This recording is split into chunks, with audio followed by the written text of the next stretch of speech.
según Juan, capítulo 1. Bueno, capítulo 1,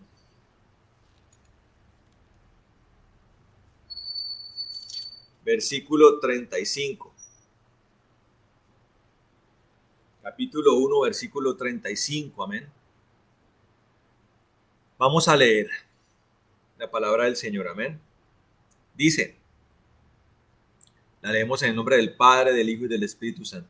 Dice, al día siguiente, de nuevo estaba con Juan, al día siguiente, de nuevo estaba Juan con dos de sus discípulos. Al ver a Jesús que andaba por allí, dijo, he aquí el Cordero de Dios, el que quita el pecado del mundo. Los dos discípulos le oyeron hablar y siguieron a Jesús. Jesús, al dar vuelta y ver que le seguían, les dijo, ¿qué buscáis? Ellos le dijeron, Rabí, ¿qué significa maestro? ¿Dónde moras? Le dijo, venid y ved. Por lo tanto fueron y vieron dónde moraba y se quedaron con él aquel día, porque era como la hora 10. Andrés, el hermano de Simón Pedro, era uno de los dos que habían oído a Juan y habían seguido a Jesús. Este encontró primero a su hermano Simón y le dijo, hemos encontrado al Mesías, que significa Cristo. Él lo llevó a Jesús y al verlo Jesús le dijo, tú eres Simón, hijo de Jonás, tú serás llamado Cefas, que significa en arameo Kefa o Pedro, en el griego Petros, que significa piedra. Al día siguiente, Jesús quiso salir para Galilea y encontró a Felipe. Y Jesús le dijo, sígueme. Felipe era de Betsaida, la ciudad de Andrés y de Pedro. Felipe encontró a Natanael y le dijo, hemos encontrado a aquel de quien Moisés escribió en la ley, también los profetas, a Jesús de Nazaret, el hijo de José. Y le dijo Natanael, ¿de Nazaret puede haber algo de bueno? Le dijo Felipe, ven y ve. Jesús vio que Natanael venía hacia él y le dijo, he aquí un verdadero israelita en quien no hay engaño. Le dijo Natanael, ¿de dónde me conoces? Respondió Jesús y le dijo, antes que Felipe te llamara, cuando estabas debajo de la higuera, te vi. Le respondió Natanael, Rabí, tú eres el Hijo de Dios, tú eres el Rey de Israel. Amén. Vamos a parar allí, hermanos. Y vamos a empezar a mirar todas estas cosas, poniéndole un título a la predicación de hoy, la vamos a llamar Discípulos de Cristo. Y entre paréntesis va a poner usted, al que anota, a Él hay que seguir. Amén. Hermano, el plan de Dios es perfecto. Amén. Dígale al que está al lado. Si tiene alguien al lado, dígale, el plan de Dios es perfecto. Nada se escapa del control de Dios. Para que usted entienda que Dios es soberano. Dios es soberano y una de las características de su perfección es eso. Nada se escapa de su control, nada se resbala de sus manos, nada huye de la maniobra de Dios, quien todo lo hace bueno, quien todo lo hace perfecto, amén. Y cada cosa tiene un tiempo, amén. Cada cosa tiene un tiempo. La Biblia es una secuencia de eventos, cada uno en su tiempo, una sucesión de circunstancias que van desarrollando el plan de Dios hasta el día de hoy. Quienes hemos recibido el legado apostólico, estamos siendo instrumentos en manos de Dios para hacer la obra de Dios, amén, que nos ha encomendado. Y como todo tiene un tiempo, la venida del Señor Jesucristo necesitaba de una voz que antecediera la venida del Señor. Y así fue en épocas del Señor Jesús cuando vino como hombre. Y también hay una voz que se tiene que levantar antes de la segunda venida del Señor Jesucristo. La primera vino a hacerse de carne y hueso, y la segunda ya viene completamente revestido de gloria. Amén. Entonces, la voz que antecedió la venida del Señor Jesús en su primer advenimiento fue la de Juan el Bautista, primo del Señor Jesús.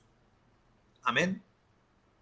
Hijo de una mujer llamada Elizabeth, familiar de María. Ellos eran primos. Tuvieron un primer encuentro estando Juan el Bautista en el vientre de su mamá, y ya María también teniendo en su vientre al Señor Jesús. El Espíritu Santo llenó el vientre de Elizabeth, y el profeta que estaba creciendo en ese vientre se conmovió, se movió, tuvo un movimiento brusco produjo un movimiento en el vientre de Elizabeth muy fuerte. Fue un encuentro de piezas del plan. Obviamente, el centro del plan de Dios se llama Jesucristo, quien también es Dios. Amén. Y antes de él venir, se levantó una voz en el desierto proclamando a las personas en el lugar donde él estaba predicando la necesidad de arrepentimiento. Amén. Él estaba predicando el arrepentimiento. Y una de sus frases era: arrepiéntanse porque el reino de los cielos se acerca a ustedes. Y también señalaba a las personas, les decía: generación de víboras, ¿quién os enseñó a huir de la ira venidera? Eso le decía él a la gente que estaba allí bautizándose en el Jordán. Porque una de las cosas que el diablo incubó y enquistó en el hombre es un argumento que le hace pensar al hombre que puede huir del castigo eterno.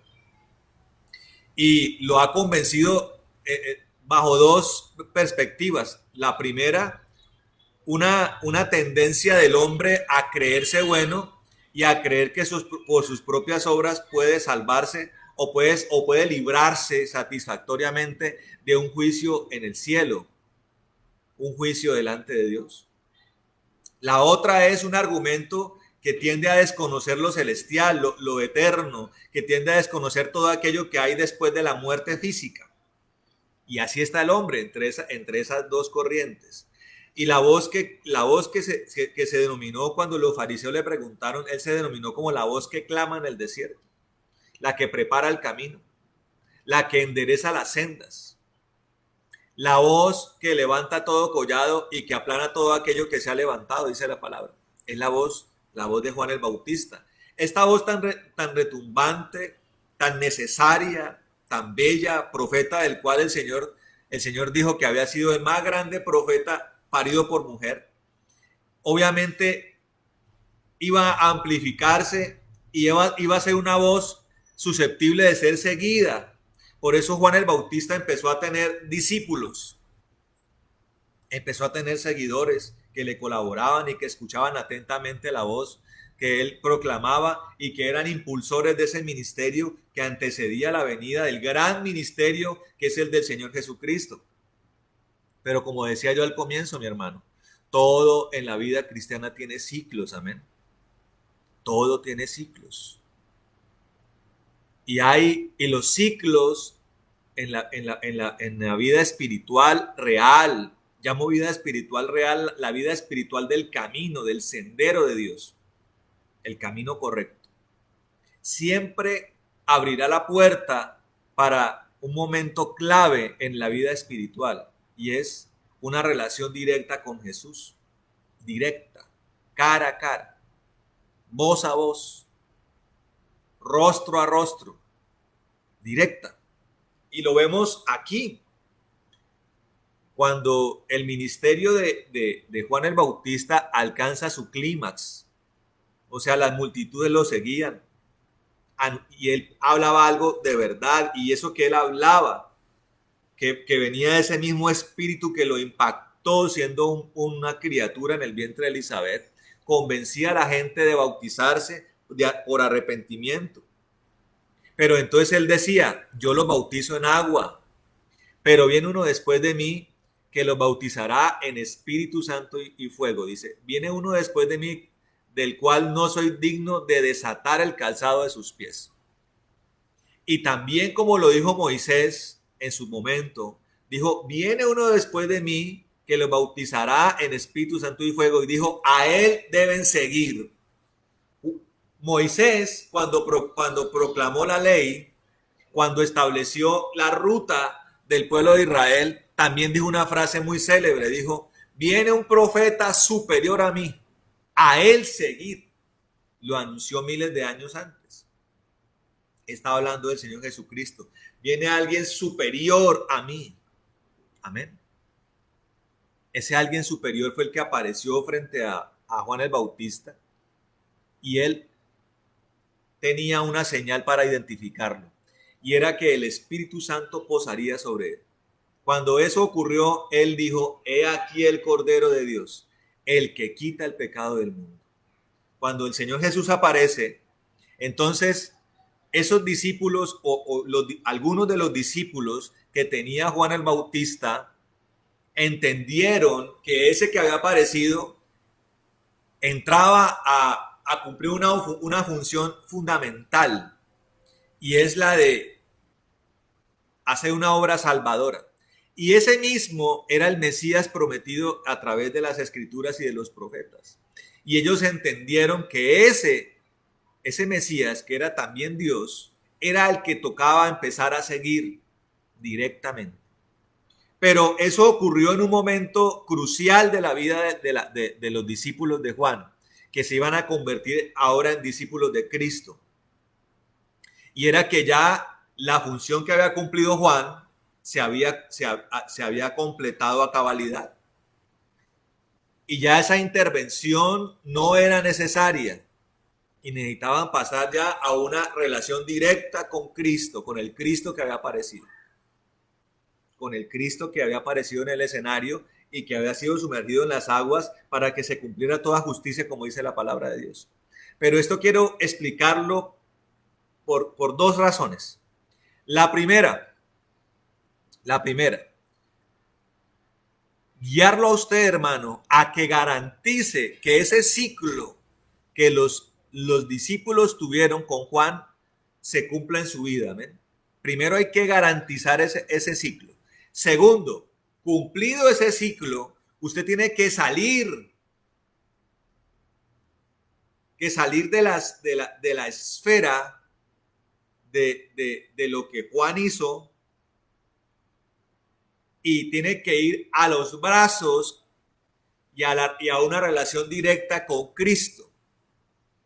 Y aquí, claramente, hermano, se necesita de un discernimiento que desafortunadamente es una de las cosas que en la iglesia de Cristo a nivel mundial, a nivel global, más ha tenido falencia, el discernimiento espiritual, que tiene que arrancar el discernimiento espiritual, tiene que arrancar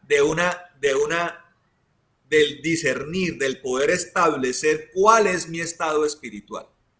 Y la Biblia siempre se encarga, sobre todo en la interacción del Señor Jesús con la gente, con los fariseos, se encarga de identificar el problema que tiene la gente con el discernimiento. Y también el apóstol Pablo lo habla.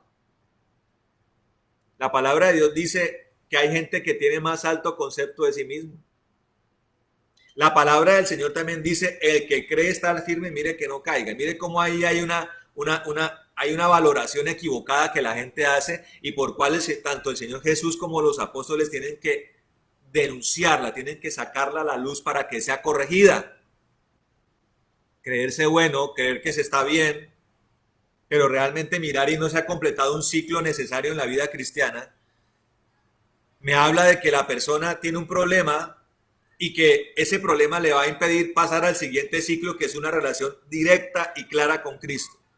La palabra de Dios dice, hermano, que mientras el niño es niño, depende de mentores, depende de maestros, depende de guías que lo vayan llevando de la mano por los procesos requeridos en la vida cristiana, procesos que arrancan de establecer que el Mesías Jesucristo es el Salvador, que Él es mi liberador y que Él es el único camino por el cual yo puedo entrar al cielo, que Él es el único intercesor entre los hombres y Dios. Ese es el punto de partida de cualquier discipulado. Se pasa por los rudimentos, por los fundamentos, por liberaciones, por sanidades, por un convencimiento del Espíritu Santo acerca de los pecados que me tienen que llevar a un arrepentimiento real y que ese proceso tiene que culminar en las aguas bautismales, hermano.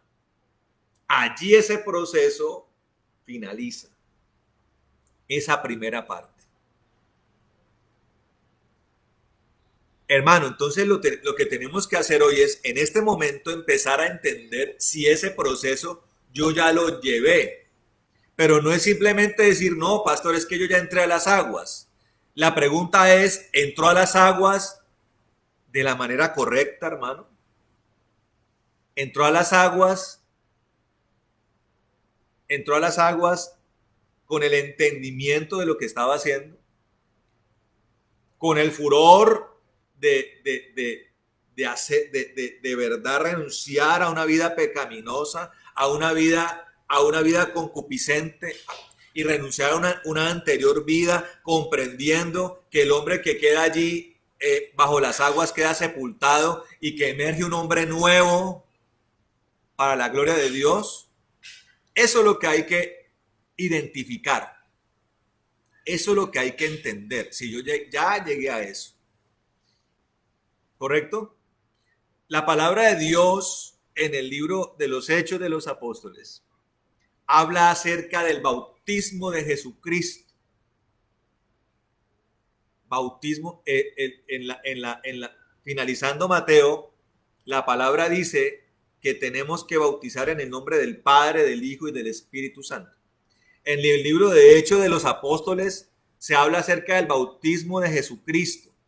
Personas que no han podido, que nunca pudieron compenetrar con la verdad y que se asociaron con espíritus de error, dicen que el bautismo de Mateo es un bautismo ya caducado y que pasamos al bautismo de Jesucristo, bajo una corriente doctrinal que habla de que Jesús es todo, Jesús es el Padre, es el Hijo y es el Espíritu Santo. Mentiras.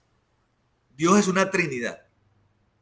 Y el bautismo de Mateo, que habla en Mateo, que bauticemos en el nombre del Padre, del Hijo y del Espíritu Santo, es un bautismo vigente y completamente concordante con el bautismo que se llama de Jesucristo.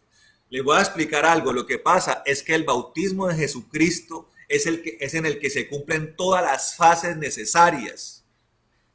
La palabra de Dios dice en Juan capítulo 3 que tenemos que nacer del agua y que tenemos que nacer del Espíritu. ¿Cuál es el bautismo de Jesucristo? El bautismo que tengo en las aguas y el bautismo que completo y complemento en el Espíritu Santo de Dios. O sea, que el bautismo de Jesucristo fue el bautismo que le describió el Señor a Nicodemo cuando Nicodemo lo visita en Juan capítulo 3. Y ese bautismo tiene que ser hecho en el nombre del Padre, del Hijo y del Espíritu Santo, porque la obra de Dios tiene como máxima autoridad al Padre, autoridad delegada al Hijo, y en la cual también interviene el Espíritu Santo. ¿Por qué? Porque el Espíritu Santo es el que convence de pecado, convencimiento que es el que me lleva al arrepentimiento y a las aguas, y también el Espíritu Santo es el que me bautiza. Es la persona con la cual el Señor Jesús me bautiza para un nuevo nacimiento, amén, donde ya yo tengo una naturaleza transformada. Ya no simplemente me duelo de mi pecado, ya no simplemente tengo un arrepentimiento de mi vida anterior, sino que ahora soy transformado a una nueva naturaleza.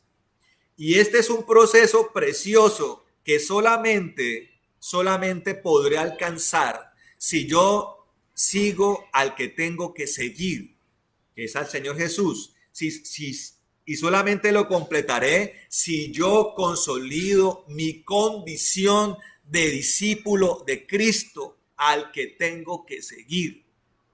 La palabra del Señor dice mi querido hermano, mi querida hermana, que el que quiera ser su discípulo debe andar como él anduvo. El que quiera ser su discípulo tiene que guardar sus mandamientos, dice la palabra. El que quiera ser su discípulo tiene que negarse a sí mismo, tiene que tomar la cruz que Dios le ha encomendado y seguirlo a él. El que quiera ser su discípulo tiene que morir al viejo hombre. Amén. Eso es lo que dice la palabra del Señor, hermano. Y eso es lo que tenemos nosotros que practicar, amén. Ese es nuestro compromiso. Y volviendo al caso de Juan, hermano, los discípulos que se fueron de al lado de él entendieron que ya habían sido bautizados, ahora necesitaban ir a seguir al Cristo. ¿Qué significa la palabra Cristo? Significa la palabra ungido. ¿Y eso qué significa? Significa que Cristo es el único que puede dispensar por delegación del Padre, es el único que puede dispensar un río de gloria proveniente del Espíritu Santo para transformar su naturaleza. O sea que el caminar con Cristo me va a originar, va a producir en mí el bautismo del Espíritu, que es el que me va a mí a hacer y el que me va a ratificar como hijo de Dios. Amén. Ellos entendieron eso y comenzaron a caminar con el Señor. Caminar con el Señor comienza a producir efectos inmediatos. Revelaciones de Dios que van impactando su vida y que la van llevando a una mejora, a una reingeniería, a una reestructuración, a una regeneración, a un cambio que comienza a verse de manera inmediata. Los cambios del Señor no todos se producen en el mismo momento, pero cuando el Señor Jesús interviene en mi vida, hay cambios que se producen inmediatamente. Y está aquí plasmado. Él se encuentra con ellos, inmediatamente comienza a poner cosas en orden. La palabra del Señor dice que Él vino a deshacer las obras de Satanás y a quitar toda identidad con el enemigo y a quitar todo efecto de la vida de pecado y la vida de la vida caída, de hombre caído que llevaba todo aquel que ha llegado a sus brazos. Y lo empieza a hacer con Simón. Le dice, ya no será tu nombre Simón, ahora te llamarás Pedro, que significa piedra. Y comienza. Y los efectos que el Señor Jesús produce en sus discípulos, los nuevos discípulos, los que llegan a Él, son inmediatos. Uno de ellos, hermano, es una tendencia a una obediencia inmediata.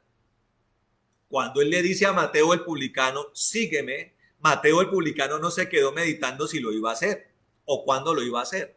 O Mateo se quedó proyectando la posibilidad de que dentro de 10 o 15 años iba a seguirlo realmente, como algunos hacen. Uno dice, hermano, ¿está siguiendo a Cristo? Señor, lo que pasa es que el negocio. Señor, pastor, lo que pasa es que la familia. Pastor, lo que pasa es que todavía no. Ese no es el efecto que Cristo produce en un verdadero discípulo, hermano. El efecto que Cristo produce es una reacción inmediata para seguirlo. Y esa reacción inmediata me habla de renuncias totales a cosas que Dios no quiere en nuestras vidas. Él se presenta donde Juan y Jacobo, pescadores, hombres rudos, seguidores de una tradición, de una herencia de pescadores, pescaban con su papá. Él se acerca a ellos y les dice, síganme. Y ellos no titubean, ellos dejan sus redes, ellos dejan sus barcas, dejan a su papá, lo dejaron ahí. Los que siguieron a Cristo fueron Jacobo y Juan, no el papá de ellos. Mateo dejó la mesa de los cobros de los impuestos. Simón y Andrés, que también eran pescadores, dejan su profesión y también dejan el discipulado que ellos tenían con Juan el Bautista. Y comienzan a seguir al Señor. Y también el Señor llama a Felipe. Y Felipe va a donde Natanael y le dice, ¿se acuerda del Cristo que hemos estado esperando, del Mesías de Israel? Está aquí. Está aquí. Es Jesús de Nazaret. Natanael dice, ¿de Nazaret habrá algo bueno? El Señor se presenta para convocar al discipulado a un lugar menospreciado en la tierra de Israel. Los galileos eran, si hubiera una jerarquización, un escalafón valorativo de las regiones de Israel en ese momento, o de Palestina, como se llamaba el territorio en ese momento, Galilea era lo menos apreciado, lo más pobre, lo más ordinario, lo más precario de la región era Galilea. Y Nazaret era una ciudad pequeña, era un pueblito pequeñito de pocas casas, casi que borrado del mapa estaba. Pero ese fue el lugar que el Señor escogió para producir efervescencia ministerial. Y de allí sacó sus primeros discípulos. Por eso la palabra del Señor dice que de lo vil y menospreciado se ha valido el Señor para avergonzar a los sabios. Allí en medio de esas hojarascas, en medio de esos lugares poco apreciados, poco valorados, el Señor está convocando discípulos. Y el Señor está queriendo, por eso tiene de socio al Espíritu Santo, que haya un convencimiento inmediato de ese deseo de seguir al Señor.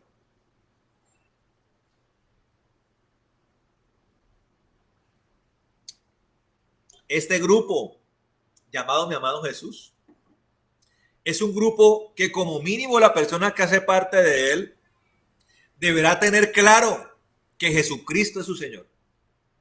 Debe tener claro que Él es el Salvador. Debe tener claro que una obra de pecado no es una obra satisfactoria. Que el camino de la maldad no es el camino correcto. Y tiene que tener claro que el Señor Jesucristo es la única vía al reino de los cielos, hermano. Como mínimo. Y estar dispuesto a dejar todo lo que el Señor nos diga que dejemos, hermano. De renunciar a nuestros sueños, a nuestras pasiones, a nuestros planes para que sean los de Dios los que se cumplan en nuestras vidas. Amén. Eso lo tenemos que tener claro. Y ese es un efecto que produce el Cordero de Dios. Él vino a borrar el pecado del mundo. Un efecto del discipulado, hermano, es el Señor borra el pecado, cumpliendo la promesa establecida por Dios a través del profeta Isaías, donde dice que Él volvería al pecado como algo blanco como la nieve, como la lana blanca que resplandece bajo el sol. Él lo ha prometido. Y eso es lo que el Señor tiene que producir en nosotros, sus discípulos. Una revolución inmediata, una remoción de las cosas. Dios produce un cisma en nosotros. Dios produce un terremoto en nuestras vidas. Dios produce un tsunami en nuestras vidas. Las cosas no van a quedar iguales. Dios tiene que remover todo lo antiguo, hermano. Y eso son cosas que nosotros, los verdaderos discípulos de Cristo, estamos dispuestos a experimentar. Nunca una vida, cuando Cristo interviene, va a quedar igual. Pero una de las cosas que uno ve en la iglesia cristiana, sobre todo en los lugares de reunión, es un mundo de personas que lo único que les ha cambiado es que están yendo a la iglesia de vez en cuando. Pero son los mismos. No hay una pasión por Cristo. No se ha entendido la palabra. No hay un verdadero arrepentimiento. Entonces, están viviendo algo que no es real, hermano. Y a eso se le llama hipocresía. Pero Dios quiere que vivamos el cristianismo real, hermano. El que vivieron los apóstoles. El que vivieron los discípulos. El Señor le pregunta a ellos, ¿qué buscáis? Ellos le dicen, queremos saber dónde vives tú. Él les dice, vamos, te voy a mostrar. Le cambia el nombre a ellos. Ya no serás más llamado Simón, sino que te vas a llamar Cefas. Te vas a llamar Pedro, que significa piedra.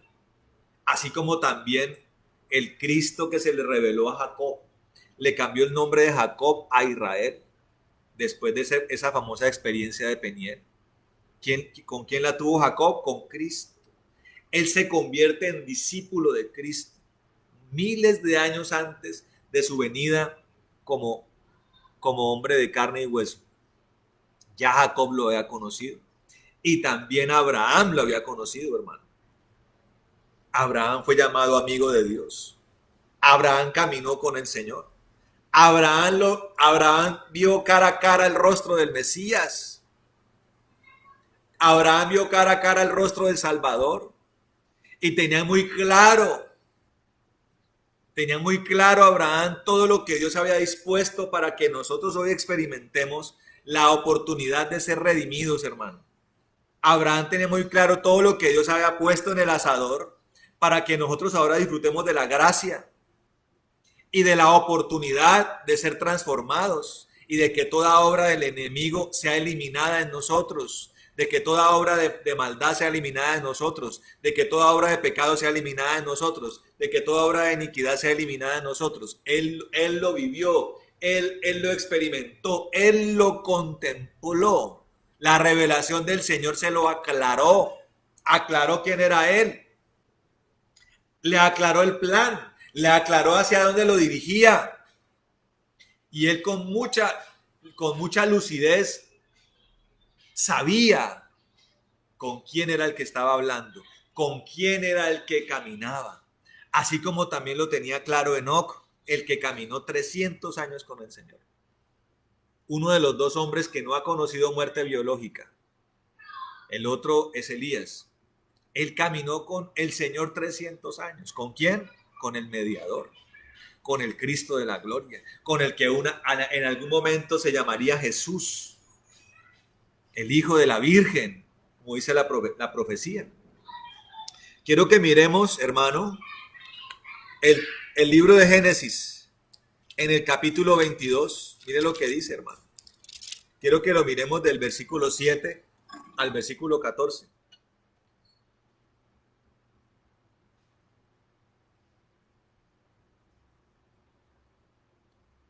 Dice la palabra del Señor. Mire, dice, entonces Isaac dijo a Abraham su padre, Padre mío. Y él respondió, heme aquí, hijo mío. Le dijo, he aquí el fuego y la leña, pero ¿dónde está el cordero para el holocausto? Abraham respondió, Dios mío, Dios mismo proveerá el cordero para el holocausto, hijo mío. Paremos ahí. Dice la palabra del Señor que Él, el Señor Jesucristo, es el espíritu de la profecía. ¿Qué significa esto? Que Él es la savia, que Él es el nutriente de lo profético. O sea, todo lo profético habla de Él, nos conduce a Él, nos redirige a Él. Abraham era más que un patriarca, y además de ser alguien que caminaba con el Señor, que lo identificaba, aposento que era visitado por el Señor, era un profeta. Y como todo profeta, especialmente de la antigüedad, no solamente profetizaba con sus palabras, sino que sus actos eran actos proféticos. Y este es un escenario donde el Señor le demanda a Abraham el ofrecimiento de un sacrificio en un altar. Este es un escenario, este es un evento que ha sido muy mal juzgado, especialmente por los hombres impíos. Porque a través de este suceso describen a un Dios como un Dios intemperante, como un Dios bipolar, como un Dios sanguinario, como un Dios que se la pasa ofreciendo o exigiendo que maten sus hijos en los altares. No, hermano. El único que se complacía demandando sacrificios de hijos en los altares es Satanás. Y él utilizaba la figura de un dios llamado Moloch para que las personas ofrecieran sus primogénitos y sus hijos para satisfacer los deseos de Moloch y del diablo. Y también eran esos mismos los que enterraban los cadáveres de sus hijos ofrecidos en las bases de las casas como señal de la buena suerte, para el augurio y para la maldad. Pero este suceso difiere mucho de esto. Este suceso es un proceso, es un evento por medio del cual Dios quería profetizar acerca de lo que él habría de hacer. Por eso incluso en este suceso ve uno a través del acto profético cómo empiezan a emerger los roles de la Trinidad. Y aparece un Isaac diciendo: Padre, yo veo el fuego, Padre, yo veo la leña, pero ¿dónde está el sacrificio? Como cuando el verbo o el hijo del Padre entiende que lo único que puede salvar a la humanidad es un sacrificio perfecto. Entonces él sabe que está el fuego y que hay un madero, porque él murió en un madero, para que se cumpliera la profecía que dice: maldito el que muere en un madero. Y en ese momento, cuando Roma tiene invadida la región de Judea, los romanos imponen una pena de muerte, una pena capital que se ejecutaba en un madero, con un vértice y un travesaño. Y allí Roma ejecutaba a sus condenados a muerte. No era así con los judíos. Ellos tenían la lapidación como pena de muerte. Pero mire cómo se sincroniza todo. Tenía que venir Roma a imponer un modelo de ejecución para que se cumpliera lo que la profecía decía. La profecía no decía que el Mesías habría de morir apedreado. Tenía que morir en un madero, clavado allí. Entonces, aquí están los roles. Isaac diciéndole a Abraham: Señor, Padre mío. El Padre responde como responde el Padre de la gloria. Él responde: heme aquí. Dice: está el fuego, está la leña. ¿Dónde está el sacrificio? Y Abraham, un hombre con revelación, un hombre allegado al corazón de Dios, entiende que aquel que lo envió a sacrificar a su propio hijo, él mismo había provisto un cordero para que reemplazara el lugar de Isaac. Ahora Isaac pasa en un momento de representar al Hijo de Dios para representarnos a nosotros, hermano. Ya Isaac comienza a emular a la humanidad, una humanidad que tenía como destino la muerte, hermano. Pero el profeta dice: tranquilo, hijo, que Dios ya se ha provisto, dice. Se ha provisto de sacrificio, de un animal para el sacrificio. ¿Quién es ese sacrificio? El Cordero de Dios. El mismo que Juan el Bautista iba a llamar el Cordero de Dios que quita el pecado del mundo. El mismo que los discípulos de Juan empezaron a seguir. El mismo que usted y yo tenemos que seguir. O sea que es un referente para Abraham, para Isaac, para Juan, para Moisés, para nosotros, el Cordero de Dios que quita el pecado del mundo.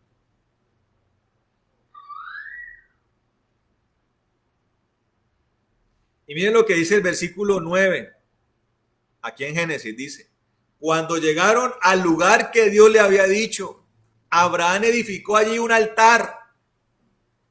¿Qué tiene un discípulo, hermano? Un altar para Dios. Un altar elaborado, hermano, para la gloria de Dios. Un altar lleno de oración. El altar que edificó allá Abraham tenía piedra no tallada. Él levantó las piedras, las colocó, atravesó los maderos para la hoguera.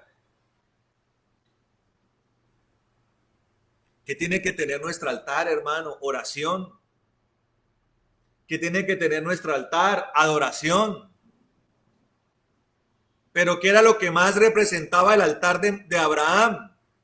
Representaba la sujeción a Dios. Nunca protestó, nunca dudó, nunca remilgó, no fue de mala gana. No fue titubeante. Nunca Abraham fue titubeante, hermano. Cuando el Señor le dice que salga de Ur de los Caldeos, tuvo la misma reacción que Mateo. Tuvo la misma reacción que Juan, tuvo la misma reacción que Pedro, tuvo la misma reacción que Natanael. Siguió la voz del que le dijo eso inmediatamente. Todos ellos dejaron lo antiguo, las barcas para pescar. Natanael dejó su casa. Natanael era un muchacho, dejó su casa, dejó su parentela. Mateo dejó de ser publicano. Y comenzaron a seguirlo. Abraham también lo hizo miles de años antes. Dejó Ur de los Caldeos, dejó sus ídolos, dejó la ciudad donde él creció, dejó sus costumbres, y empezó a seguir a un Dios vivo, real, que le hablaba directamente. Los terafines desaparecieron de su vida. Las costumbres antiguas desaparecieron, hermano, en la vida de Abraham. Amén. Desaparecieron. Y cuando el Señor le mandó a ofrecer a su hijo, lo hizo a cabalidad, hermano. Un hombre conforme al corazón de Dios. Allí colocó el altar. Y como Dios le había dicho que tenía que sacrificar a su hijo, pues también tomó a su hijo. Ahora, pregúntese usted, hermano, si eso era algo que aprendió Isaac. Póngase a pensar, ¿cuántos años tenía Isaac más o menos? Era un adolescente. Póngale usted unos 15, 16 años. O tal vez un poco más.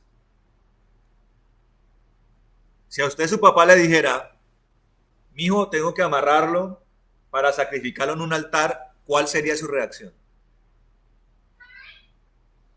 ¿Cuál sería su reacción?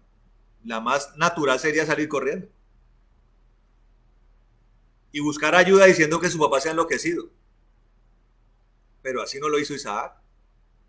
Isaac entendió que dentro de todo este proceso él tenía que pasar un momento por el altar, con obediencia, con sujeción, y le fue transmitida la fe de su papá para entender que Dios ya se había provisto de un sacrificio y que ese sacrificio vendría un momento en el que lo iba a reemplazar. Pero tuvo que pasar por el estar amarrado, tuvo que pasar por el momento de estar allí como sacrificio. Estas son cosas que se repiten durante toda la Biblia, pero en diferentes circunstancias, hermano. Y me hace acordar de los 3 de Babilonia. Prenden el horno 7 veces para que consuma todo. Consuma hasta las piedras, si es posible. Tan fuerte era el fuego que los verdugos murieron. Quedaron calcinados. Y estos hombres, Estos hombres heredaron la fe que comenzó con Abraham, o bueno, o que viene por Abraham, y dijeron: sepa usted, señor rey de Babilonia, que el Dios al que nosotros nos debemos nos librará de esto.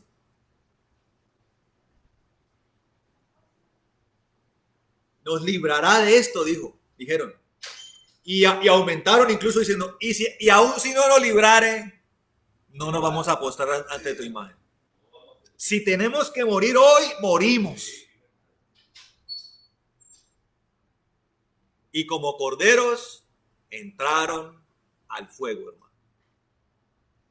Claro, un rey sanguinario se puso, yo me imagino que él tenía su trono delante del horno, en primera fila, para mirar cómo se calcinaban aquellos que eran lanzados a ese fuego. Pero el rostro sanguinario de Nabucodonosor comenzó a palidecer, a transformarse, porque un suceso nunca antes visto estaba delante de sus ojos. Y le pegó un codazo a uno de sus eunucos, a uno de sus sátrapas. Dijo: ¿cuántos echamos en el horno? Señor rey, yo no sé cómo le decían, su majestad, su excelencia, magnánimo rey de Babilonia. Echamos 3. Entonces, si echamos 3, ¿por qué hay 4 adentro? ¿Y por qué ese cuarto es como el hijo de los dioses? ¿Quién apareció allí? El Cordero de Dios, hermano. El que viene a suplirnos, hermano. El que quita el pecado del mundo. El que desea que seamos sus discípulos. Allá se encontró con 3 más de sus discípulos: Sadrach, Mesach y Abednego. A mí me da risa, hermano, cuando los defensores del budismo dicen que la historia del Señor Jesucristo es una copia del budismo. Me da risa, porque la gente cree que el cristianismo empezó con la aparición del Señor en el Jordán. Le digo: no, hermano. El cristianismo comenzó miles de años antes, hermano, en el mismo momento en que Adán y Eva pecaron. Cuando el mismo Mesías que hoy nos está salvando sacrificó un animal para reemplazar la muerte que merecían Adán y Eva, hermano. Lo sacrificó, quitó la piel y se la puso a ellos, diciéndoles: no se pueden cubrir con hoja de parra, tienen que cubrirse con piel de animal.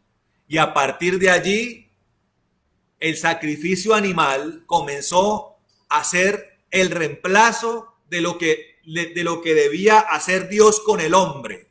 La ira que debía caer sobre el hombre cayó sobre los animales que se sacrificaban en el altar de Dios.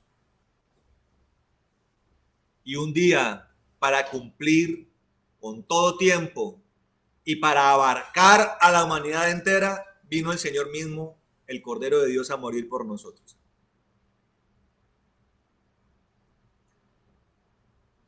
Y dice el versículo 10, mire, dice: Abraham extendió su mano y tomó el cuchillo para degollar a su hijo. Mire cuán obediente era Abraham. Lanzó el cuchillo sobre su hijo. Y el versículo 11 dice: entonces el ángel del Señor, el mismo Señor Jesús, llamó desde el cielo diciendo: Abraham, Abraham. Él respondió: heme aquí.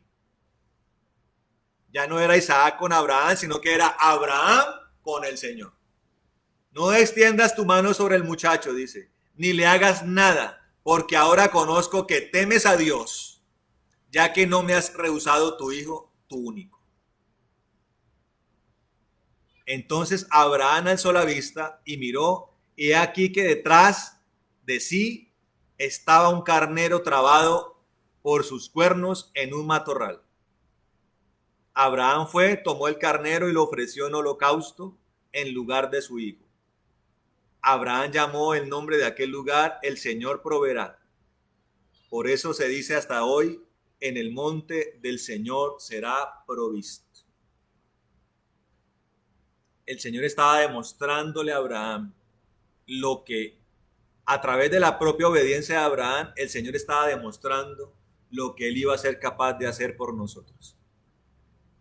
Se quitó entonces Isaac del altar y tomó el cordero que estaba atrapado en medio de espinos, un carnero macho, y fue ofrecido como sacrificio en el lugar del altar de Dios, hermano. Quiero que entienda algo, hermano, porque ya el Señor ofreció su sacrificio. El altar que nosotros hemos levantado es diferente al de Abraham, porque el de Abraham era un altar físico, pero nuestro altar es espiritual, amén. ¿Qué representa Isaac? Nuestros más grandes tesoros, hermano. ¿Dónde tienen que ser sacrificados? En ese altar. Un día un muchacho joven, rico, quiso seguir al Señor. Es un pasaje muy conocido. El Señor le dijo, has guardado los mandatos, no matarás, no calumniarás, no blasfemarás. ¿Has cumplido la ley, hijo? Él dijo, Señor, desde pequeño lo he hecho. Pero el Señor conocía el corazón de ese muchacho. Y le dijo, bueno, mijo, ahora ve y toma todo lo que tienes, véndelo y dáselo a los pobres. Le puso una condición, hermano. ¿Cuál era la condición? Matar su Isaac en ese altar. Ese muchacho no fue capaz de hacerlo porque él amaba sus riquezas. Las amaba más que a Dios. Hay Isaacs que hay gente que no ha sido capaz de matar en el altar.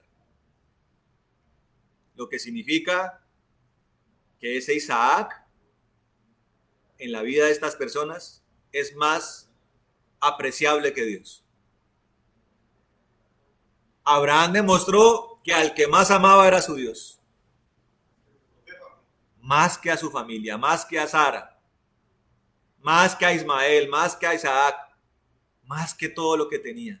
La gran pasión de Abraham era sentarse en sus aposentos, a la entrada de sus aposentos, a ver cuándo venía el Señor a visitarlo, para comer con él. La palabra del Señor dice, hermano, en Apocalipsis, un libro al otro lado de la experiencia de Abraham, que él está a la puerta y llama, dice. Y todo aquel que le abra la puerta al Señor, él comerá con él y vivirá con él por siempre. Eso es ser discípulo del Señor. Ahora, hay que matar el Isaac, pero también la palabra del Señor dice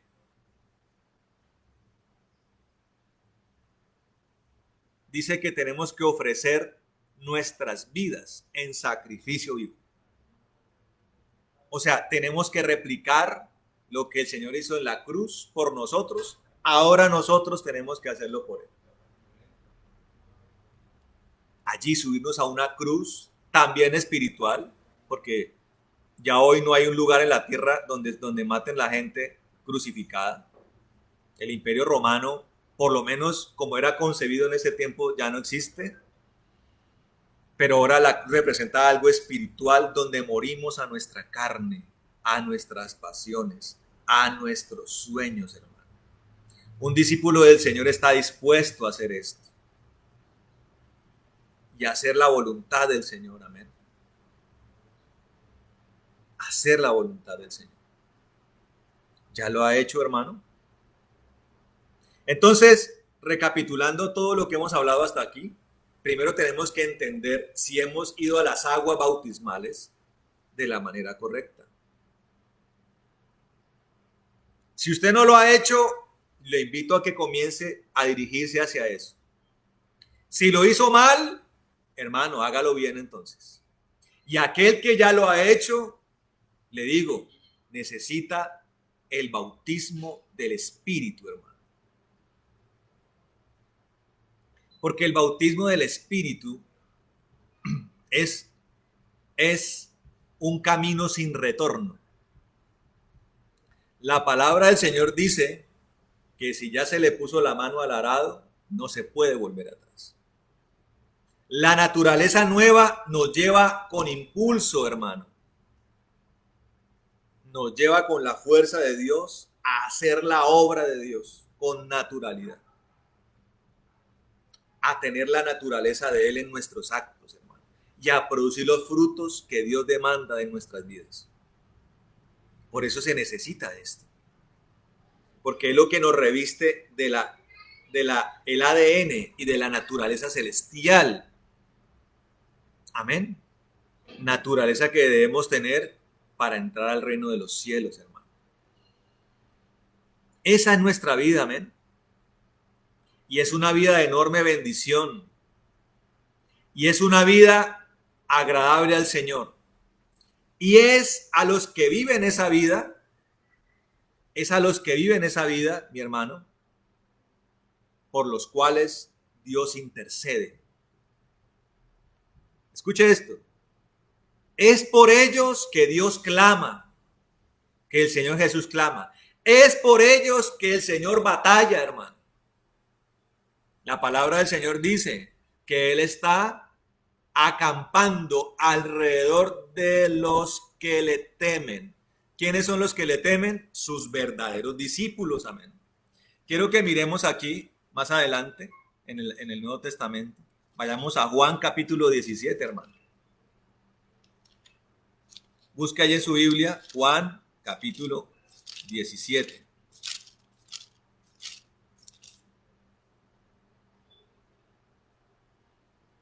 Dice acá, oración de Jesús por sus discípulos.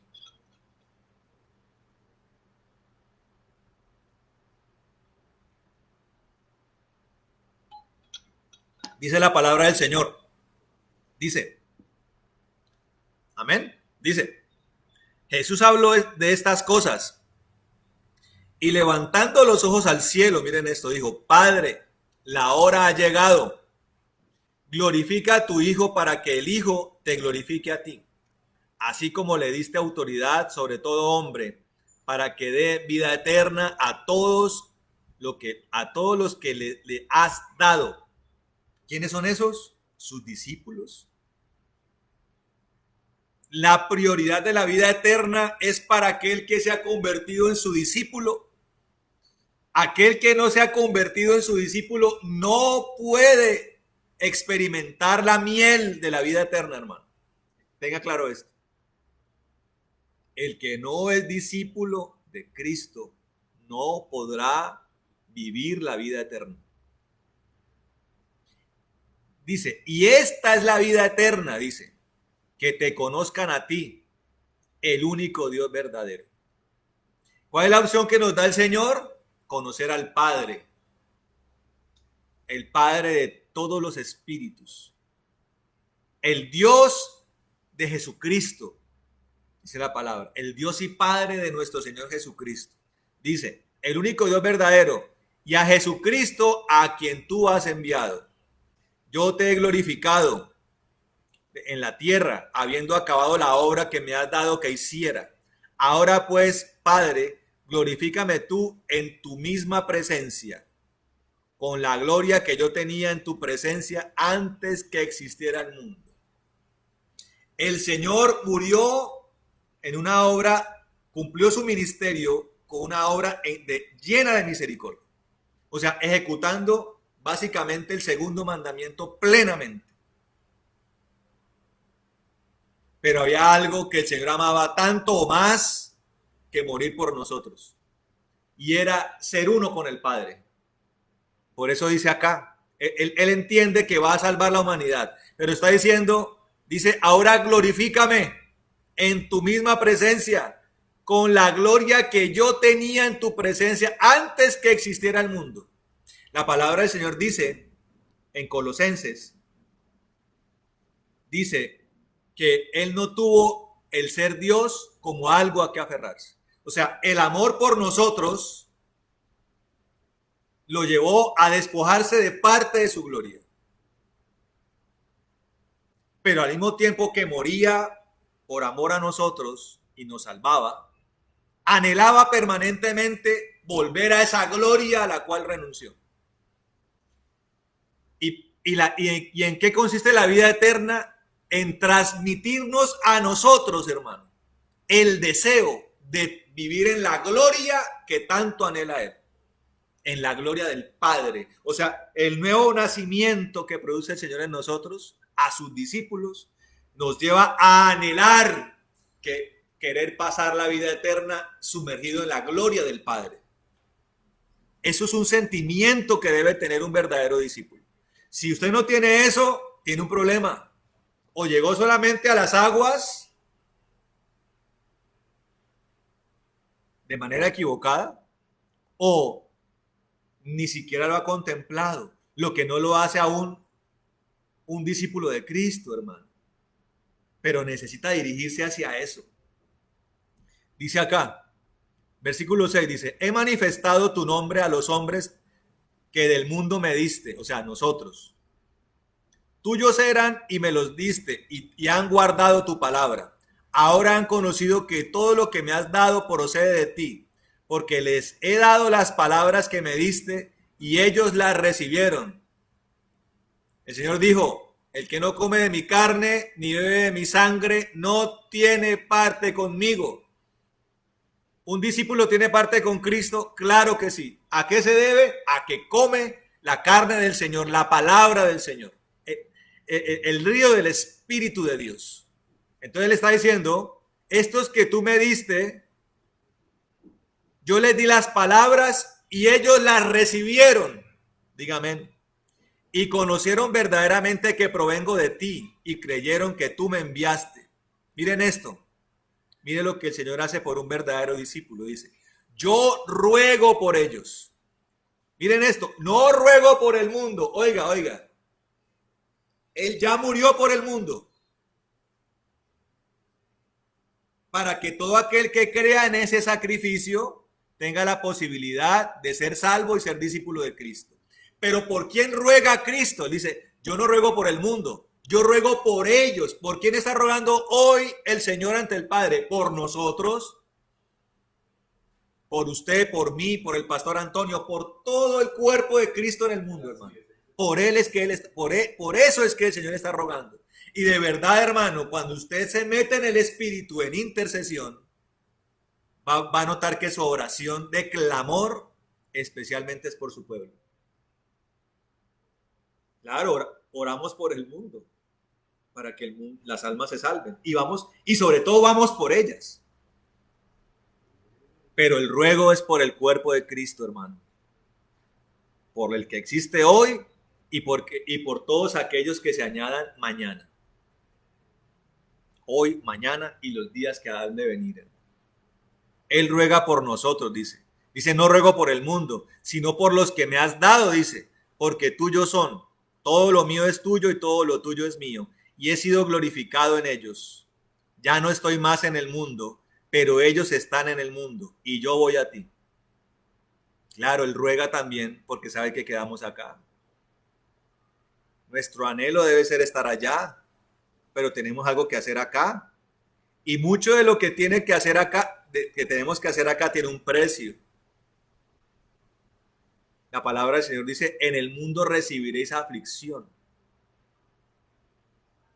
Muchas veces el solo estar en este cuerpo ya produce aflicción, especialmente cuando usted anhela un cuerpo superior.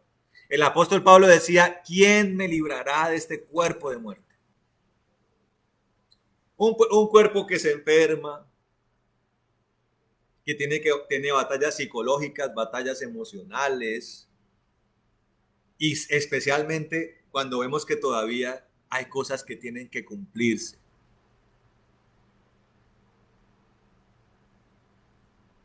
Hay cosas que tenemos que hacer.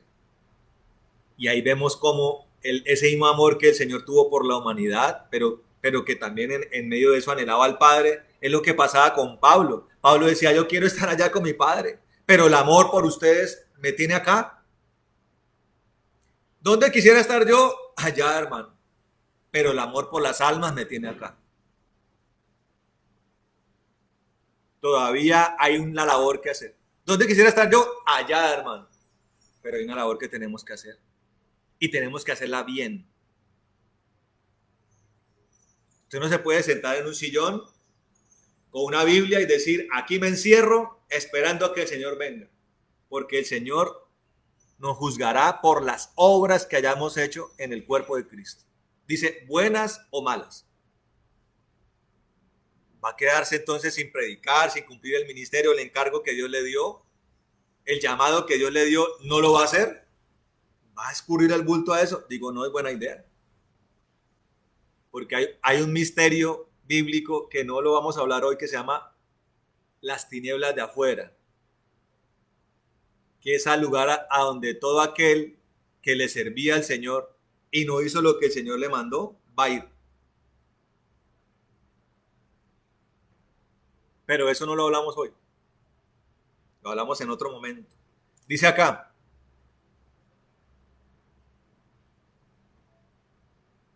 versículo 12. Cuando yo estaba con ellos, yo los guardaba en tu nombre que me has dado y los cuidé. Y ninguno de ellos se perdió, excepto el hijo de perdición, para que se cumpliese la escritura. Como quien dice, si no hubiera sido porque había un traidor, todos se hubieran salvado. Pero ahora voy a ti y hablo esto en el mundo, para que tengan mi gozo completo en sí mismos. Yo les he dado tu palabra y el mundo los aborreció, porque no son del mundo, como tampoco yo soy del mundo. A un verdadero discípulo de Cristo, el mundo lo aborrece. Lo señala, lo estigmatiza, lo aparta, lo aísla. Ahora la pregunta es, ¿usted todavía es aplaudido por el mundo? ¿Todavía es el chévere de la oficina? ¿Todavía es el agasajo de las reuniones? ¿El de los chistes flojos en las fiestas familiares? ¿Todavía todo el mundo habla bien de usted? Entonces usted todavía tiene una amistad con el mundo, hermano. Si usted es un verdadero creyente y un verdadero discípulo, experimentará el aborrecimiento del mundo. Y para ello el Señor dice que aquel que vive eso es bienaventurado. O sea, que cuando el mundo nos aborrece por causa de Cristo, entonces recibimos el agrado del Señor. Por eso nosotros lo que tenemos que buscar siempre es el agrado del Señor, amén. El verdadero discípulo de Cristo busca el agrado del Señor. Amén. Versículo 15 dice, no ruego que los quites del mundo, sino que los guardes del maligno. Amén. No son del mundo como tampoco yo soy del mundo. Santifícalos en la verdad. Tu palabra es verdad. Así como tú me enviaste al mundo, también yo los he enviado al mundo. Por ellos yo me santifico a mí mismo para que ellos también sean santificados en la verdad. Pero no ruego solamente por esto, sino también por los que han de creer en mí por medio de la palabra de ellos. O sea, los que se van a añadir al cuerpo de Cristo. Para que todos sean uno, así como tú, oh Padre, en mí y yo en ti. Que también ellos lo sean en nosotros, para que el mundo crea que tú me enviaste. Yo les he dado la gloria que tú me has dado para que sean uno, así como también nosotros somos uno. Yo en ellos y tú en mí, para que sean perfectamente unidos, para que el mundo conozca que tú me has enviado y que los has amado, como también a mí me has amado. Padre, quiero que donde yo esté también estén conmigo aquellos que me has dado. Mira la petición que el Señor está haciendo por nosotros. Porque me has amado desde antes de la fundación del mundo.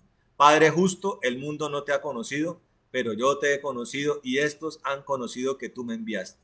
Yo les he dado a conocer tu nombre y se lo daré a conocer todavía, para que el amor con que me has amado esté en ellos y yo en ellos. Amén y amén. Amén, hermano. Qué linda palabra, amén. Ese es el deseo del Señor para con nosotros, hermano. Ser sus discípulos, amén. Seguirlo, caminar con Él, ser bautizados por Él y vivir en una permanente santificación y en un permanente anhelo de estar en el cielo con Él y estar en el cielo en medio de la gloria del Padre. Amén. Vamos a orar, mis hermanos.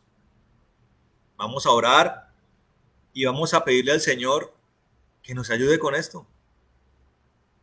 Hoy usted tiene que dirigirse hacia eso, hermano. Si ya está allí, a ratificarse, como siempre le hemos dicho. Si usted ya está allí, ratifíquese hoy. Hoy confírmele al Señor que usted es el discípulo y quiere seguirlo siendo, amén. Y el que se ha dado cuenta que no, hoy decídalo, hermano. No hay nada mejor que ser discípulo de... ¿Qué es mejor que ser discípulo de Cristo? Pregúntese allí. ¿El dinero? El dinero sin Cristo es infelicidad. ¿Poder? ¿Qué mejor poder que el que Dios nos ha delegado? ¿Quiénes resucitan los muertos? ¿Quiénes sanan los enfermos? ¿Quiénes liberan endemoniados?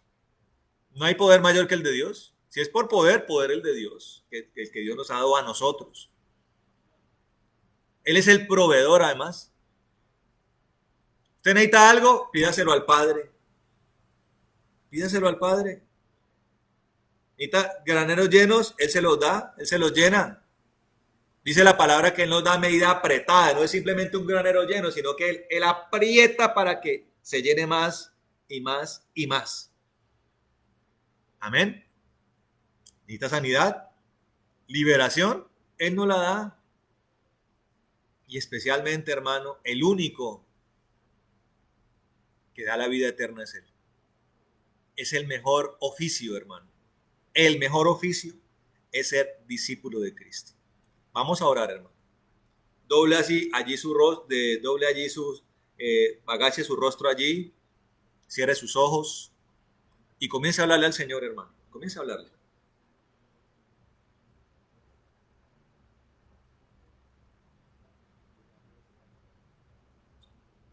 Bueno, Padre amado, en el nombre de Jesucristo de Nazaret, te damos gracias en esta hora por este tiempo, Señor.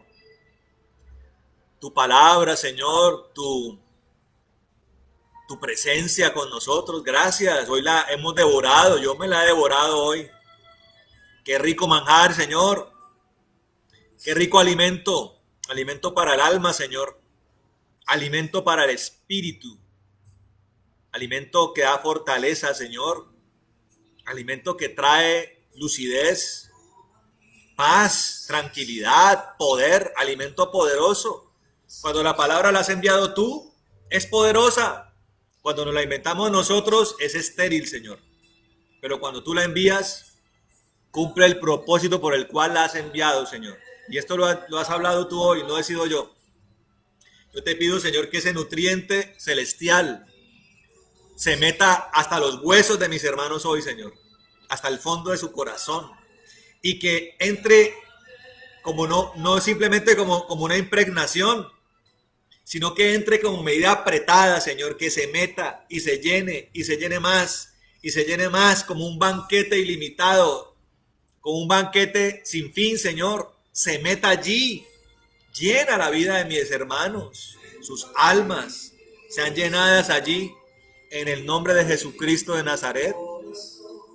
Señor, gracias, hoy en el nombre de Jesucristo, ratificamos que somos tus discípulos, que queremos caminar contigo, Señor, que queremos ir a los montes, a los valles, a las llanuras, a las ciudades, Señor, de tu mano, caminando contigo, en intimidad contigo, en adoración, pasando tiempos contigo, Señor, en tu presencia, en todo momento, caminando en el Espíritu, Señor.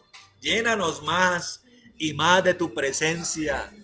Queremos ser tus amados. Estamos contentos porque intercedes por nosotros. Presentas tus marcas, Señor.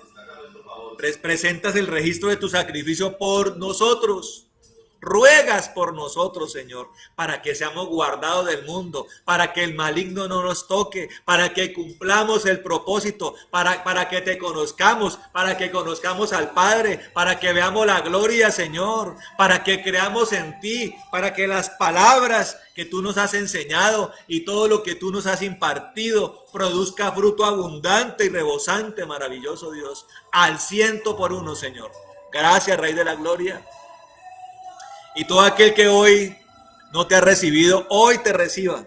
Hoy te reciba, Señor. Allí, hermano, dígale al Señor, Señor, hoy te digo, he sido negligente, he sido necio, me he escabullido de tus brazos, pero hoy decido, dígale allí, hoy decido seguirte a ti, Señor, ser tu discípulo, para ser llenado de tu espíritu, para ser transformado, para ser renacido, para ser bautizado en el espíritu, para recibir el poder, para recibir la unción, para recibir la llenura, la medida rebosante en ti, Señor. Hoy decido hacer tu voluntad. Hoy ofrezco a Isaac en el altar. Hoy presento mi vida en sacrificio vivo delante de ti. Hoy presento un altar de adoración. Hoy presento un altar de oración. Hoy presento un altar de obediencia a ti, Señor, de sujeción. Dígaselo. Y hoy decido vivir el mejor oficio de todos, ser discípulo de Cristo. No importa lo que me pongas a hacer, si voy a ser un diácono, un apóstol, un profeta, no importa, Señor, un pastor, un evangelista, una columna financiera, un misionero, no importa, Señor. Hoy quiero seguirte, Señor maravilloso. Quiero hablar de ti, quiero verte, revélate a mi vida. Dígale allí, hermano, revélate, Señor, a mi vida, muestra tu rostro, háblame en los sueños, trae visiones, preséntate en mis aposentos, como te presentabas en los aposentos de Abraham. Quiero comer contigo, quiero vivir contigo. Dígaselo allí, hermano, al Señor. El Señor está aquí con nosotros, esperando a que usted simplemente lo haga, a que usted simplemente lo acepte, Señor, al Señor. Hermano, hoy es el tiempo, hermano. Recíbalo en el nombre de Jesucristo. Se ha bendecido para esto. Se ha revestido para esto en el nombre de Jesús de Nazaret. Y viva el gozo del Señor. Y haga la voluntad del Señor, hermano. En el nombre de Jesús pido al Espíritu Santo llenura para cada hogar, para cada vida, para cada alma. En el nombre de Jesús de Nazaret. Señor, gracias por mis hermanos. Y así como tú oraste, Señor, solamente uno se perdió. Pero era porque era un vaso de ira, Señor. Así tenía que ser. Pero todos los demás se salvaron, Señor. Ninguno se perdió. Nosotros pedimos, Señor, para mi amado Jesús, que ninguno se pierda, Señor. Ninguno, ningún niño, ningún joven, ninguna mujer, ningún varón, ningún matrimonio, Señor, ningún ministerio, ningún anciano, ninguna familia de mi amado Jesús.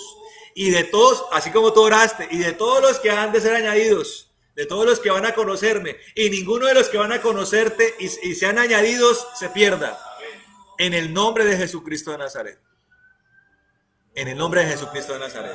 Para la gloria del Señor. Gracias, Señor maravilloso. Te alabamos y te bendecimos, Señor, en esta hora, Rey. Muévete con tu presencia, Señor maravilloso, Señor. Gracias. Aleluya, yo te amo. Te amamos, Señor, aleluya. Cristo, yo te amo. Aleluya, Rey. No hay nadie como tú. Aleluya. Bendito sea tu nombre, Señor. Jesús. No hay nadie como tú, Señor. Aleluya, Señor. Sé dónde estuviera, si yo a ti no te tuviera, si no hubiera conocido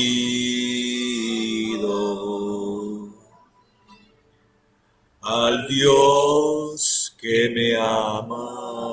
Aleluya, gracias por permitirnos conocerte a ti, el que nos ama, Señor, aleluya. Aleluya, Señor. Bendito sea tu nombre, Señor, aleluya. Te amamos, te bendecimos, te declaramos, Señor, a ti hoy, Señor. Esto yo te amo. Cristo, yo te amo. Te amamos, Señor, aleluya. No hay nadie como tú. Bendito sea tu nombre, Rey. Jesús.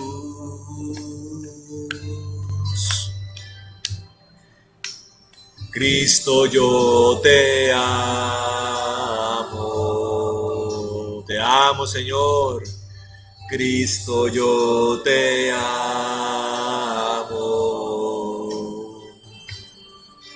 No hay nadie como tú. Bendito eres, Jesús. ¿Dónde estuviéramos, Señor? ¿Dónde estuviéramos? No sé dónde estuviera si yo a ti no te tuviera, si no hubiera conocido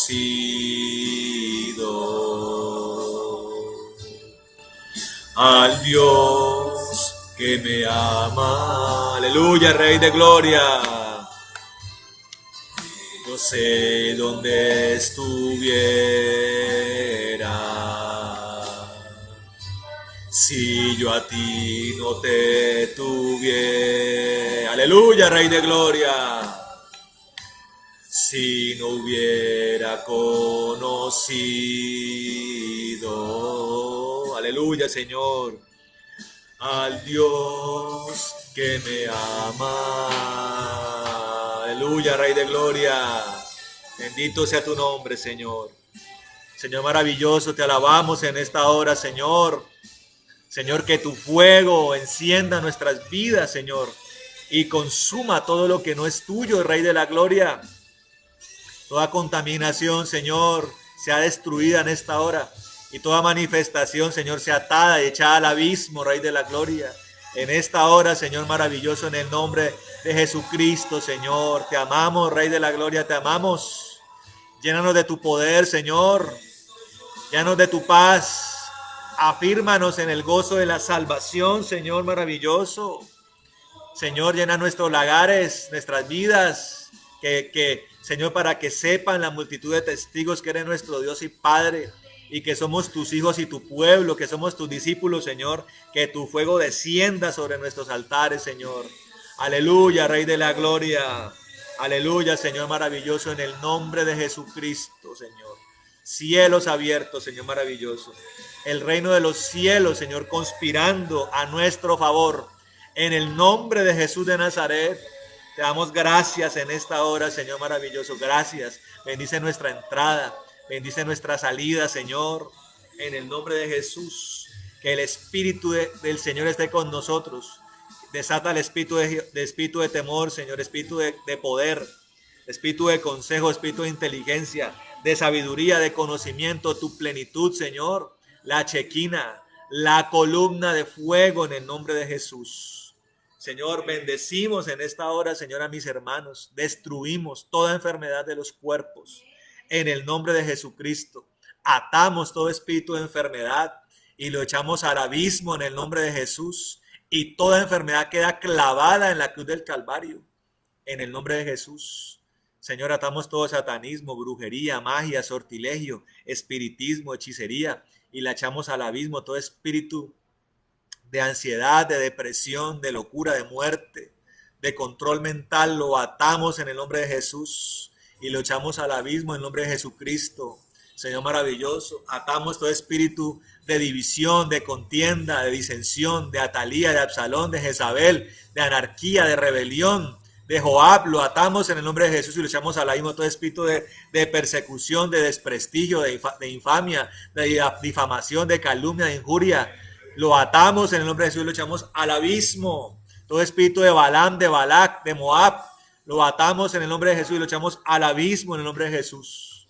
Al abismo, todo espíritu de miseria, de ruina, de pobreza, de escasez, lo atamos en el nombre de Jesús y lo echamos al abismo. Señor, pedimos en esta hora, Señor, que recompenses la obediencia. Señor, que reprendas el devorador de las vidas en el nombre de Jesucristo. Que abra las ventanas de los cielos para que haya abundancia y sobreabundancia en el nombre de Jesucristo de Nazaret. Bendice los lagares. Señor, bendice las mesas, las despensas, los graneros, las alacenas. Señor, los lugares de reserva. Señor maravilloso, las tierras, los ganados, el fruto de las manos del conocimiento, Señor. Señor maravilloso, que no haya justo desamparado, ni hijo de justo que mendigue pan, y que seamos prosperados en todo como nuestra alma prospera. En el nombre de Jesucristo, atamos toda retaliación y venganza, toda furia de las tinieblas y la echamos al abismo. Que tú nos bendigas, Señor, y nos guardes, haga resplandecer tu rostro sobre nosotros. Ten de nosotros misericordia, Señor. Alces tu rostro sobre nosotros y pon en nosotros paz, Señor. Que nos bendigas, que ensanche nuestro territorio, que tu mano esté con nosotros y nos libre de todo mal para que no nos dañe. En el nombre de Jesús. Hermano, vamos a orar por la pastora Astrid, amén. Vamos a orar por ella y todos unidos vamos a orar. Entonces, no sé, extienda sus manos hacia acá. Vamos a bendecirla. Hermano, Dios un día le prometió a ella que iba a ser madre de multitudes. Hoy vemos ese cumplimiento, amén. Porque es la mujer que ha estado ahí con todos nosotros, hasta conmigo, hermano. En los momentos más difíciles de mi vida, Dios la puso allí como un socorro, amén. No, arrodíllate y oro por ti. Vamos a orar, amén.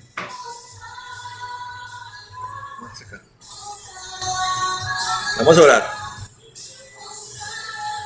Bueno, Padre precioso y amado, en el nombre de Jesucristo de Nazaret, te damos gracias por tu sierva, Señor, en el nombre de Jesús. Gracias, Señor, por ser esa hermana bella, esa esposa bella, Señor, esa mamá bella, Señor, esa pastora bella. Nosotros hoy la bendecimos en el nombre de Jesucristo, todos unidos. Extendemos las manos, Señor. Impongo manos sobre ella como sacerdote de esta casa, Señor, en el nombre, como esposo de ella, Señor, coloco la mano sobre ella, Señor, y desato tu poder sobre su vida, tu bendición, Señor, la bendición para su vida, para su cuerpo, para su ministerio, Señor, para cada parte de su alma, Señor, maravilloso, para su corazón, Señor, que sea revestida de un espíritu superior, Señor, de una fortaleza espiritual, de una llenura, Señor, en su alma, Señor, maravilloso, de una bendición para todo su ser, Señor. Bendita sea su descendencia, benditos sean sus hijos, benditas sean sus hijos e hijas espirituales, benditas sean sus manos, benditos sean sus pies, maravilloso Dios. Que los tesoros del cielo vengan a ella, Señor. Que el reino de los cielos conspire a favor de ella, maravilloso Dios. Que este sea un año para ella especial, lleno de tu presencia, lleno de tu gloria, lleno de tu unción, lleno de tu fuego, con sueños, con revelaciones, Señor, con profundidad profética, con profundidad apostólica, Señor maravilloso, con un amor consumado por tu presencia, con un amor consumado por las almas, Señor. En el nombre de Jesucristo de Nazaret, Señor maravilloso. Señor, refuerza, Señor, los dones de intercesión. Refuerza los dones proféticos, Señor maravilloso. Señor, refuérzala para la guerra y para la batalla, maravilloso Dios. Y dale la victoria en todo lo que emprenda.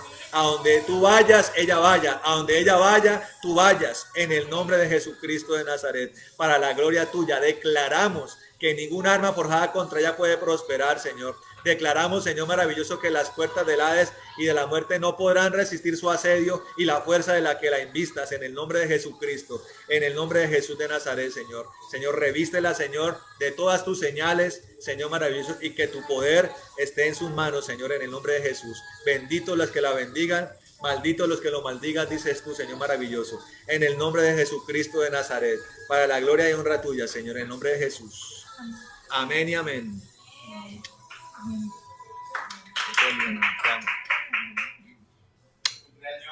Feliz cumpleaños. Bueno, mis hermanos, regalos, Mercado Libre, Amazon, consignaciones, Servientrega, eBay, por donde quiera mandarlo, amén. Entonces, Dios les bendiga mucho, mis hermanos.